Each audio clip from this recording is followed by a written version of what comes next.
on our Atlas YouTube channel, so please be sure to subscribe. Let's get started.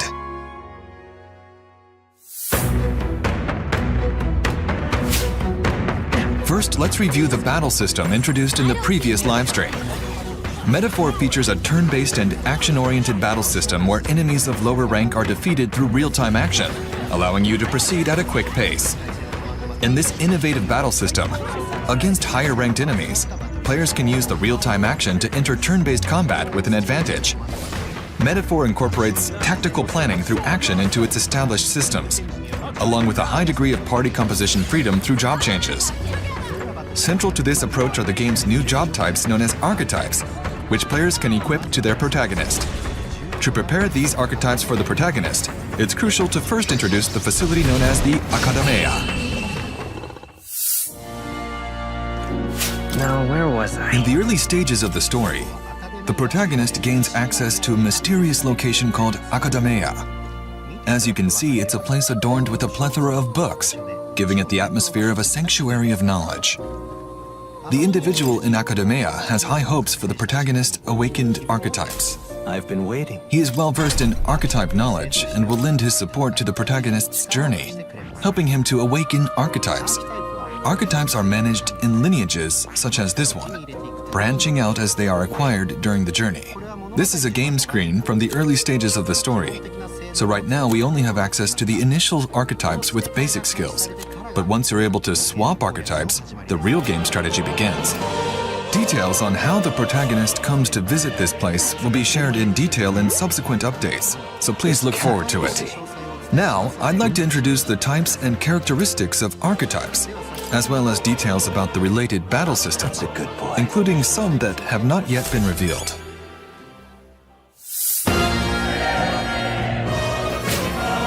In the last live stream, we introduced the different types of archetypes, including some of the foundational ones. The versatile Seeker, who is a well-rounded archetype. The Mage, who can exploit the enemy's weak points with powerful magic. The Thief, skilled in abilities like robbery. The Brawler, who excels in physical attacks using their fists. In terms of other initial archetypes, we have the Warrior, who excels in sword attacks. The Knight, with outstanding defensive skills. The Healer, who specializes in recovery. The Commander, with skills related to formation and support. The Gunner, who can shoot from a distance. The Merchant, who can use money-related attacks. And the Faker, with tricky moves. As the game progresses, players can unlock evolved archetypes such as the Masked Dancer, whose skills and resistances can be freely changed with equipment. The Summoner, who is perceived as a highlight in job change games with its power to summon monsters. And the Berserker, who has tremendous destructive power. There are 14 basic archetype lineages, and when the variations of each archetype are added up, in total there are more than 40 archetypes available.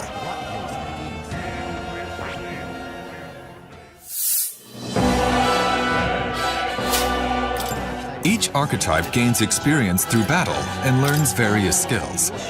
There's a wide variety of skills with different attributes and ranges, such as buffs, recovery, and passive skills to improve abilities. Mastering these skills allows players to gain an advantage in battles. Furthermore, as archetypes evolve through growth, players can advance to higher tier archetypes. While the archetypes like the ones introduced earlier are unlocked as the base archetype of each lineage, progressing them through battle and strengthening bonds with supporters encountered on the journey is crucial. This system unlocks conditions for acquiring even more advanced archetypes, providing substantial depth and party development for players to enjoy and experience. For example, the Seeker, which first awakens for the protagonist, is a lineage in the Seeker category. And by deepening the bond with the supporter who controls this lineage, the character can evolve into the Magic Seeker, who wields powerful wind magic, as well as reinforcement support and passives, and then onto Soul Hacker, who has powerful magic such as additional MP recovery effects and penetration resistance. The Gunner, who can shoot from a distance, is a heroic figure in the ranged category and can evolve into Sniper, who is good at all target attacks, and then onto Dragoon, who can trigger attacks with various magical attributes by deepening the bond with the supporter who controls this lineage. Each archetype variation is uniquely crafted with dedicated artwork, and the appearance of each character changes based on the equipped archetype. So I think you will enjoy the work very much. This title was created with the cooperation of guest creators, including Koda Kazuma for the background concept art and Ikuto Yamashita for the Gauntlet Runner design. The archetype designs, boasting over 40 variations, are not only designed by Shigenori Soejima, who is in charge of character design for this title, but also by Yuji Himukai, the character designer for the Etrian Odyssey series, who is likely familiar to Atlas fans. The Etrian Odyssey series is a dungeon-crawling RPG based on creating characters from a large number of jobs and organizing them into parties. And the fact that we have incorporated the ideas of the creator who has consistently been in charge of the design of the series is not only impressive, but also an appropriate element for the 35th anniversary title of the Atlas brand. So please look forward to it as well. In the last livestream, we explained the archetype system that allows you to transform at any time during a battle and activate their skills after entering a turn-based battle with the squad button. Today I would like to introduce the archetype battle system in more detail. Against higher-ranked foes, players can stun enemies with fast action before engaging in advantageous squad turn-based battles.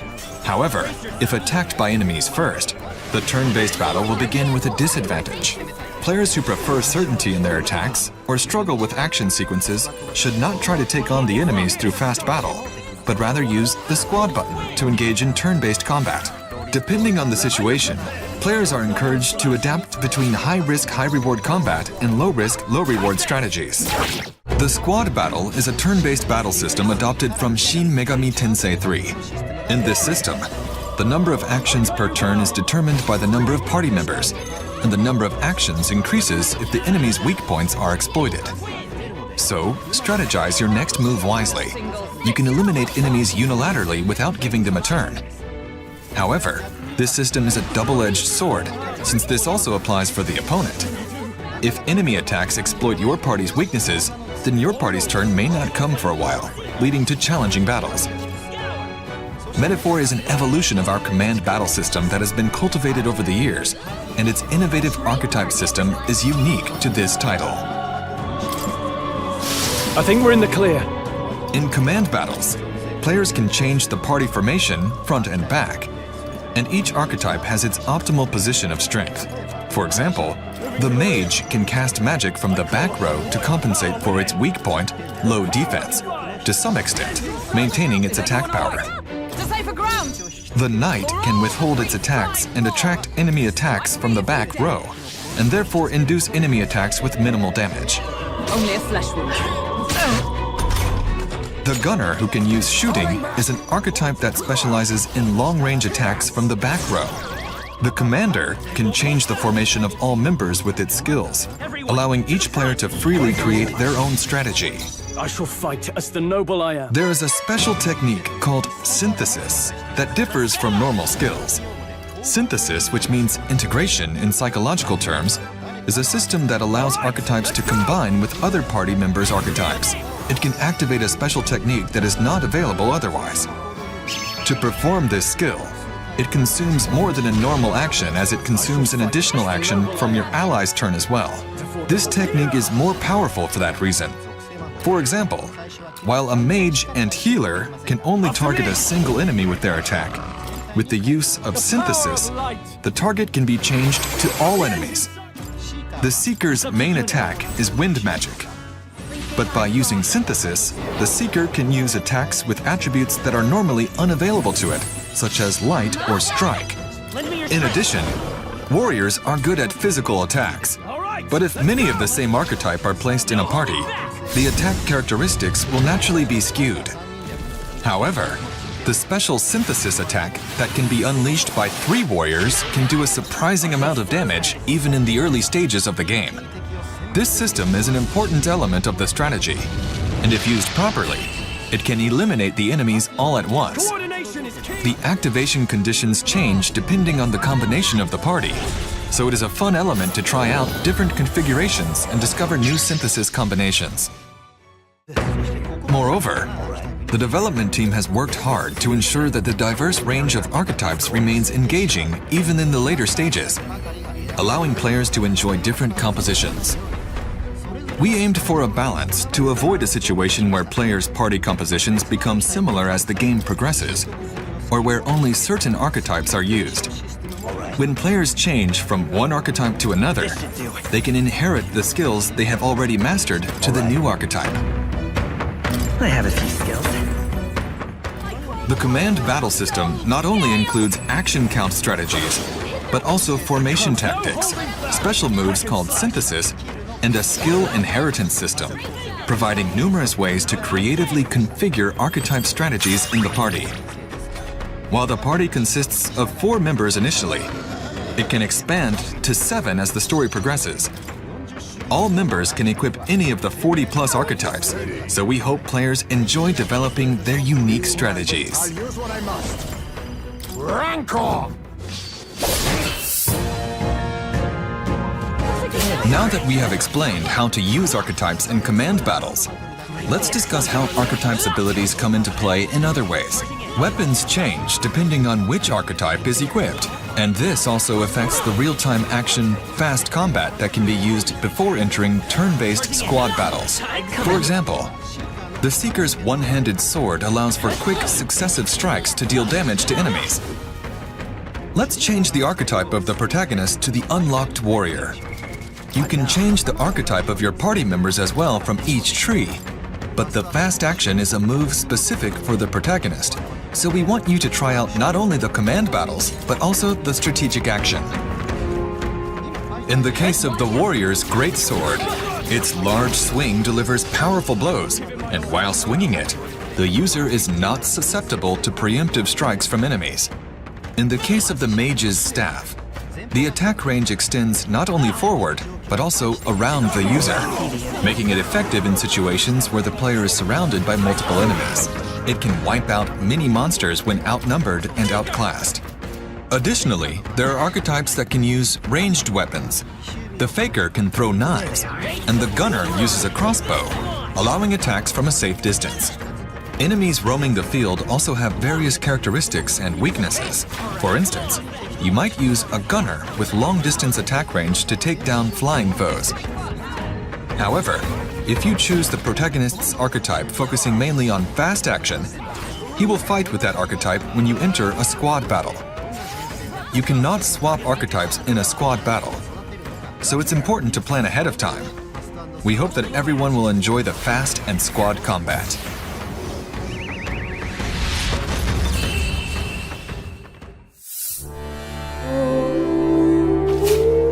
Let me also talk about the dungeons. There are various enemies in the dungeons. Many familiar creatures from fantasy worlds are recreated in a modern design.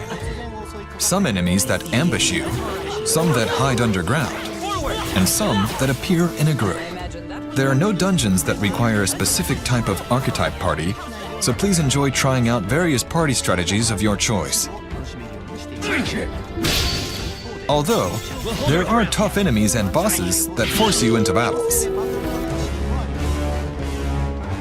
When this happens, the type of party you bring will affect the battle. Draw steel. We are spotted. Monsters called humans are especially tricky to face, so beware. We think you will enjoy planning strategies for the battles ahead. Moreover, the degree of freedom in party formation and the fact that the difficulty level varies depending on which quest you conquer first can affect the perceived difficulty of battles. And a slight error in judgment can be fatal in this battle. The difficulty of the game can be changed at any time, and by using the retry feature, you'll be able to return to the top of the battle and take on the challenge again with other strategies you might have thought of. So please rest assured that this game is made in a way that ensures all players can confidently take on the challenges. Additionally, A network feature allows players to view the party compositions used by other players who've cleared the same dungeon. Available to view at any time. With the press of a button, you can instantly switch to those compositions, making it easier to adapt and strategize. I'm sure there are players who remember playing classic job change games based on the recommended information of specific party setups for certain dungeons. This network feature is like a modern version of that kind of playstyle. Above all, we wanted players to be able to see firsthand how other players are progressing in the dungeon they are currently conquering, using their own party composition and ingenuity, even though it is a loosely connected aspect. Well done.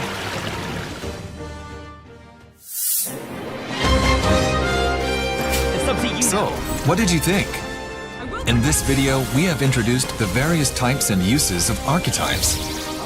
We hope that even those who are unfamiliar with past Atlas titles will be able to easily enjoy this fantasy RPG based on its unique job system, which is a staple in fantasy RPGs. We've added various unique features into Metaphor, from the system and volume to its visuals, and we hope that you will enjoy this fantasy RPG. You think yourself equal? Metaphor is launching on October 11th, 2024, and is open for pre-orders. Starting today, you can also pre-order the digital version. If you are interested in Metaphor, please be sure to pre-order or add to your wish list. Those who pre-order will receive pre-order bonuses, including the Archetype EXP chest set and an Adventurer's Journey pack. Both in-game item sets are useful for battles and party development. They are great value DLCs that you can get just for pre-ordering, so please consider them. Metaphor will be available in both standard and special editions for physical and digital formats. The development team has come together to create a collector's edition that allows everyone to celebrate Atlas's 35th anniversary. The outer box is designed by Mr. Soejima, and the art book is truly gorgeous, including art from various guest artists. We hope you will have a copy on hand to enjoy. In the digital 35th anniversary history book, you will find a timeline of past titles, introductions to major titles, and a conversation with a very special guest talking about what makes RPGs so much fun to play. Additionally, this edition is filled with congratulatory comments from various creators in the industry. The digital soundtrack includes an all-time best album that looks back on the brand's 35th anniversary. It is a fascinating musical journey that gives both old and new fans a sense of the history of Atlas's sound. In addition, we have included a cloth world map of the United Kingdom of Uchronia, a set of pins representing the Homo Tinta monsters, a steelbook with dedicated key art, a 2-disc Metaphor Rephantazio soundtrack composed by Shoji Meguro, a digital costume and battle background music set, and a sticker sheet of national flags, archetype designs, and more. This is a limited edition, so if you would like to take advantage of this opportunity, please consider pre-ordering while supplies last. Thank you for your continued support and excitement for Metaphor Rephantazio. We hope you will enjoy these special items and look forward to seeing you in the next showcase. We are happy to hear that so many people were interested in the battle system in the last live stream. So finally, next time, we would like to introduce not only the gameplay, but also the world setting, characters, and story that we have been elaborating in our first attempt at a fantasy RPG. This is a work full of twists and turns, so please stay tuned for the next exclusive. Metaphor is planned to be released on October 11th. Be sure to pre-order and add to your wish list. Thank you very much for your time today.